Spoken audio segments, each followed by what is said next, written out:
Vamos continuar a nossa aula. Hoje nós vamos ver a neurociência cognitiva aplicada aos transtornos do neurodesenvolvimento. Então a nossa intenção é criar uma aula para que possamos compreender os princípios da neurociência. Porque nós, psicólogos, precisamos entender a neurociência. Qual é o papel significativo da neurociência na prática profissional do psicólogo? E primordialmente, porque nós, psicólogos, utilizamos esses princípios na testagem dos transtornos do neurodesenvolvimento.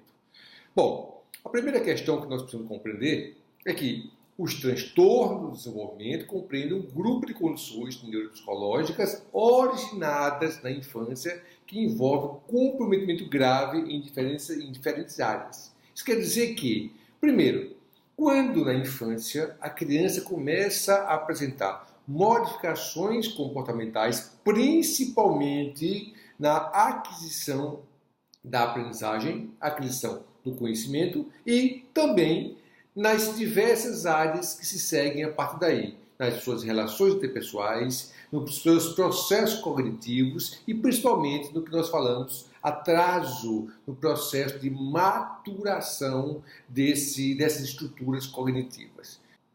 Nós sabemos que os transtornos do desenvolvimento são mais conhecidos como distúrbios do desenvolvimento.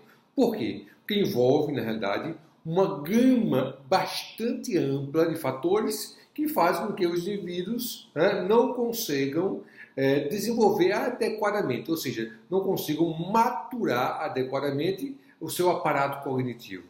A partir daí nós temos o quê? Nós temos, primeiro, uma base neurológica que nós, psicólogos, não podemos mais deixar de compreender como é que essa base funciona. Está aí a neurociência que nos impele para o estudo do neurodesenvolvimento. E a base neuropsicológica, que pode interferir na aquisição, retenção, aplicação de habilidades específicas ou conjunto de informações. Ou seja, que essas bases, quando estão funcionando de forma inadequada, elas vão gerar uma série de problemas na aquisição dessas informações e principalmente na distorção do indivíduo com relação ao seu meio, na apreensão da realidade vivida. Bom, eles podem envolver disfunções, e aí vem os processos psicológicos básicos, que é atenção, memória, percepção, linguagem, resolução de problemas ou interação social, e interação social com consequência. Ou seja, eu tenho um aparato cognitivo que ele precisa estar funcionando. Nós sabemos o seguinte, que mesmo que essas instâncias cognitivas ou esses modelos cognitivos como atenção, memória e percepção tenham um funcionamento modular certamente independente, é isso que nós sabemos. No entanto, eles para um pleno funcionamento precisam interagir, ou seja, eles são relativamente independentes. No entanto, nós precisamos ter uma certa inter-relação para que esse processo possa ter os seus efeitos significativos na vida dessa criança, ou seja, ela consiga assimilar, ela consiga interagir socialmente e ela consiga ter um desenvolvimento normal. Ou seja, de um lado eu tenho uma perspectiva modular, ou seja, que esse módulo cognitivo ele tem uma certa independência e do outro lado eu tenho uma interação entre dois modos ou mais cognitivamente.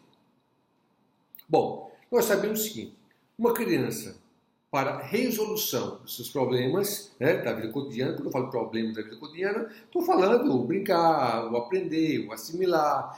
Então, a criança ela tem um processo de desenvolvimento normal quando ela começa a resolver problemas. Então, observe essa criança no vídeo, você vai ver que ela precisa, na realidade, para equilibrar esses cubos de madeira, ela precisa articular as suas funções cognitivas e, consequentemente, lógico, as suas funções executivas. Para que ela possa equilibrar esses cubos, ela está usando nada mais do que o aparato cognitivo. Ela compreende a forma, ela percebe, ela direciona a sua atenção para essa forma, ela utiliza a memória e principalmente as funções executivas para a resolução desses problemas. O brincar da criança, eles conseguem, o brincar é extremamente importante, porque ela consegue levar a criança para a utilização cotidiana dessas funções executivas.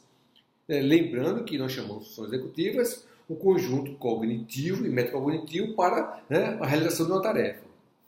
Bom, a mesma coisa quando a criança está pintando. Então ela vai fazer o quê? Ela está utilizando a memória, ela está percebendo, observe que ela percebe a flor, no caso do girassol, e ela vai reproduzir. Para que ela consiga reproduzir, os módulos cognitivos, apesar de serem independentes, deverão estar em plena inter-relação. Bom, o que nós sabemos? Que esses distúrbios podem ser, de um lado, leves, que são, logicamente, facilmente gerenciáveis. Do outro lado, eu tenho os distúrbios mais severos, que precisam de atenção. A criança exige muito mais apoio. Essa criança, ela precisa, primeiro, ser compreendida em termos do que tipo de transtorno ela está apresentando. Por que esse transtorno se manifesta? Porque um dos grandes problemas que nós temos é com relação ao diagnóstico diferencial. Esse é um ponto crucial. Por quê? Porque eu só consigo diferenciar quando um transtorno ele é severo a partir do momento que várias condições na vida cotidiana dessa criança são afetadas. Do outro lado, eu tenho o quê? Eu tenho a compreensão desse diagnóstico diferencial. Lógico que nós precisamos de um modelo para compreender esse diagnóstico diferencial. Esse modelo chama-se DSM, no caso, o 4, foi lançado agora há alguns anos, o 5, que é o mais recente. Então, a grande questão é como é que nós podemos utilizar os critérios diagnósticos para compreendermos o distúrbio que essa criança apresenta, que é um fator preponderante. Do outro lado, eu tenho algumas compreensões que nós precisamos ter em mente. Primeiro, eu tenho distúrbios, que nós chamamos, podem estar no campo da linguagem, podem estar no campo da aprendizagem, como a dislexia e uma série de outras deficiências acadêmicas. Pode ter distúrbios motores, distúrbios do espectro autista, que é ainda uma grande interrogação para a gente. Nós estamos descobrindo novas compreensões, novas teorias são lançadas a cada momento, mas efetivamente nós sabemos muito pouco ainda. Do outro lado, nós temos o TDAH, que pode ser combinado com a desatenção ou com a hiperatividade, e a deficiência intelectual. No entanto, lógico, nós sabemos o seguinte, existem vários tipos de deficiências. Nós sabemos cerca de 20 a 30% apenas de causas dessas deficiências intelectuais. Então, é uma área ainda a ser bastante expandida. Do outro lado, eu tenho os distúrbios do desenvolvimento que estão presentes desde o início da vida. Aí vem a questão. Quanto mais rápido esse diagnóstico, mais possível se torna uma intervenção mais, que tenha resultados mais significativos. Então, a partir do momento que eu começo a diagnosticar, quando eu falo diagnosticar, utilizando, lógico, o conceito diagnóstico, de ver através de alguma coisa, no sentido de ter critérios diagnósticos, ter um conjunto de sintomatológicos que eu possa identificar que tipo de transtorno é, para que a intervenção seja bem feita. Então, desde o início da vida dessa criança, começam a aparecer pequenas distorções no seu aparato cognitivo. É isso que nós precisamos estar atentos. No entanto, chega um momento que essas distorções começam a aumentar consideravelmente. Uma outra questão.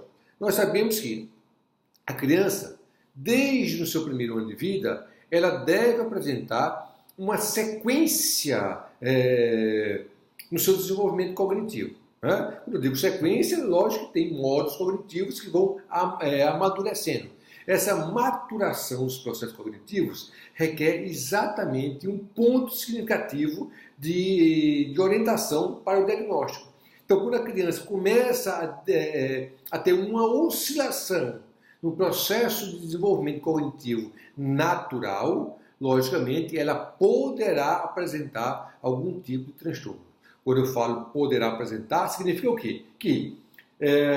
Lógico que existe uma questão de maturação por trás. Então, a criança ela poderá estar em um processo de maturação e apresentar distúrbios, né, nessa maturação que podem ser considerados normais. Eu não posso caracterizar isso como uma patologia. No entanto, a persistência, né, e o aumento do grau dessas distorções é que caracterizam, na realidade, o chamado distúrbio. Bom, essas crianças geralmente melhoram à medida que ela envelhece, mas também implicam deficiência que contribui durante a vida toda. O que eu estou dizendo? Que, apesar de apresentar algum tipo de distúrbio, né, há uma tendência do processo de maturação de uma certa melhora com relação ao envelhecimento. Vê o caso do TDAH, por exemplo. O TDAH mostra claramente que crianças, né, quando chegam na adolescência, na idade adulta, há muitos que conseguem contornar esse distúrbio. Não há cura, né? Há um controle, mas o TDAH, na realidade, a criança começa a utilizar estratégias para superar a deficiência, no caso, cognitiva, ou seja, o distúrbio cognitivo, utilizando esse aparato ao seu favor. Bom, no processo de resolução de problemas, exatamente isso que a criança consegue fazer. A partir do momento que ela consegue criar condições para um desenvolvimento dito saudável, ela consegue superar esses distúrbios. No entanto, nós temos um componente por trás disso muito forte, que é a genética. Ou seja, nós sabemos que os distúrbios do neurodesenvolvimento têm um componente genético muito forte. Tá? E um dado estatístico extremamente interessante é esse. Homens são mais acometidos do que as mulheres. Eu não posso dizer que essas estruturas do distúrbio, do transtorno do neurodesenvolvimento é apenas masculino ou é apenas feminino. É isso. Estatisticamente, ela se apresenta mais em homens do que em mulheres. Ou seja, essas deficiências de aprendizagem são diagnosticadas, né, quando as crianças são jovens e apenas começam a idade escolar. Ora, e aí eu tenho um problema sério. Se o distúrbio do desenvolvimento ele atrasa no processo de descoberta, ou seja, no diagnóstico dessa descoberta, eu vou atrasar também a minha intervenção sobre ele. Então, observe que quanto mais jovem a criança, né, ser diagnosticada, melhor o prognóstico, né, no tratamento dessa criança, nos processos de intervenção. A maioria das dificuldades de aprendizagem é encontrada abaixo dos 9 anos. Olha só, então raramente uma criança, né, apresenta distúrbios a partir dos 9. Não é que é impossível, porque nós sabemos que idade, né, tem a ver com um certo princípio maturacional. Né? Então a maturidade da criança é um fator que vai, na realidade, levar à superação ou não de algumas deficiências. E essas deficiências, não necessariamente, elas correspondem ao distúrbio, logicamente. Né? Mas a grande maioria dos transtornos do neurodesenvolvimento ocorrem antes dos 9 anos. Eles começam a aparecer antes dos 9 anos. No entanto, é preciso ter cuidado com relação a essa afirmação. Por quê? Porque vários distúrbios não conseguem ser diagnosticados antes de uma certa faixa etária. Por quê? Porque podem ser específicos daquela fase que a criança está se desenvolvendo e pode não ser um distúrbio. O caso do TDAH, por exemplo. Então, a hiperatividade numa criança antes dos 7 anos de idade pode ser algo normal. Ou seja, o organismo dela, ainda no processo de maturação, pode estar hiperativo e depois sumir e não ser considerado um transtorno. Lembre-se que nós consideramos transtornos é o quê? É justamente a continuidade desse processo de distorção nas relações dos modos cognitivos. Bom, as crianças pequenas com distúrbio de comunicação podem não falar ou podem ter um vocabulário limitado para a idade. Esse é um ponto crucial que deve ser observado nessas crianças, certo? Então, eu tenho aí o princípio da linguagem e da fala. Eu tenho que observar. Lógico que atrasos podem ocorrer, e de forma saudável, né? Isso tem a ver com o processo de maturação, tem a ver com o processo de estímulo dessa criança. No entanto, atrelado ao distúrbio de comunicação, nós vamos ter aí o vocabulário limitado e a questão do atraso da fala da criança. A maioria das crianças com distúrbio de comunicação são capazes de falar no momento que entram na escola. Olha só. No entanto, eles continuam a ter problemas com a comunicação. A escola é um ponto significativo para o desenvolvimento infantil. Isso é inquestionável, né? Então, nós sabemos que a escola, os seus estímulos, eles conseguem, na realidade, levar a criança a um desenvolvimento, a um boom no desenvolvimento. Tá? No entanto, crianças com determinados distúrbios, elas vão entrar na escola, vão conseguir assimilar, vão desenvolver, mas continuarão a ter problemas com a comunicação. Uma outra questão. As crianças em idade escolar muitas vezes têm problemas para entender e formular palavras. Nós temos o que aí? Né? Adolescentes podem ter mais dificuldades em entender ou expressar ideias abstratas. Então eu tenho a ver aí com modos cognitivos. Lembre o seguinte, para que eu possa transformar minhas ideias em palavras, o que eu tenho? Eu tenho que utilizar a minha percepção a respeito da realidade, eu tenho que ter a formação do pensamento sendo adequadamente combinado, e eu tenho a expressão desse pensamento, ou seja, a manifestação desse pensamento, que nós chamamos de linguagem. Então, linguagem é a manifestação do pensamento. Quando o pensamento não está adequadamente sendo formado, ou seja, essa combinação de conceitos adequadamente formados, eu tenho problemas na linguagem. Bom, o que nós sabemos? Que estudos científicos das causas dos distúrbios do desenvolvimento envolvem muitas teorias diferentes. Então, eu não tenho uma teoria apenas, eu tenho diversas teorias para compreender. Então, nós trabalhamos com modelos teóricos. Esses modelos teóricos pressupõem um certo conjunto de conceitos que vão determinar o que é um transtorno e o que não é um transtorno. Bom, algumas das principais diferenças entre essas teorias envolvem um ambiente que interrompe o desenvolvimento normal ou se esses distúrbios são pré-determinados. Então, qual é a grande questão? É um ambiente que vai interferir no desenvolvimento saudável da criança ou existe uma pré-determinação neurobioquímica. Nós sabemos que nós temos o que nós chamamos de individualidade bioquímica. Essa individualidade bioquímica é responsável por uma sequência de atividades na nossa vida, inclusive o nosso humor. Então, o que acontece? Há dois grupos de teoria. Um fala sobre a questão do ambiente, que interrompe o desenvolvimento saudável, e outro que esses distúrbios estão pré-determinados. Ou seja, existe uma genética dos transtornos do neurodesenvolvimento. Bom, uma questão.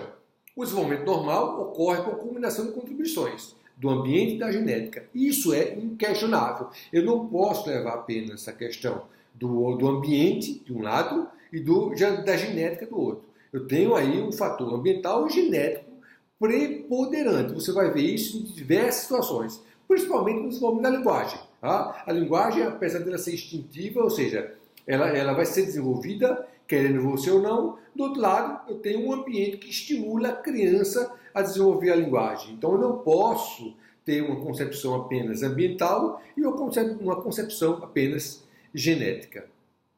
Bom, eu quero falar para vocês agora um estudo do 2017.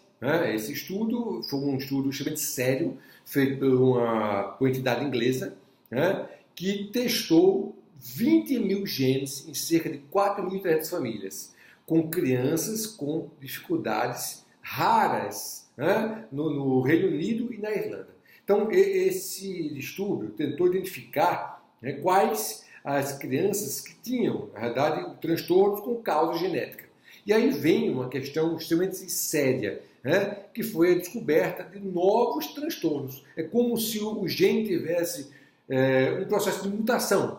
Ou seja, foi encontrado 14 novos distúrbios do neurodesenvolvimento causados por genética espontânea e com mutações não encontradas em nenhum dos pais. Então, você tem os pais que não têm essa mutação genética, né? No entanto, o filho ele desenvolve um novo distúrbio, né? Ou seja, contextualizado com um conjunto sintomatológico específico, mas que geneticamente não corresponde, né, à concepção genética dos pais. Ora, então você está falando aí de distúrbios que estão gerando, né, que são causados por uma genética espontânea. Eles estimam que cerca de 1 em 300 crianças nasce com mutações genéticas espontâneas. Bom, olha só. Então, eu tenho 300 crianças, uma vai ter uma mutação genética espontânea associada ao distúrbio do desenvolvimento. Olha o que nós estamos vivenciando hoje em dia. Novos distúrbios surgindo, né? Em cada 300 crianças, uma vai apresentar algum tipo de distúrbio. E outros vão ser descobertos. Né? Quando nós procuramos, nós vamos, consequentemente, encontrá-los.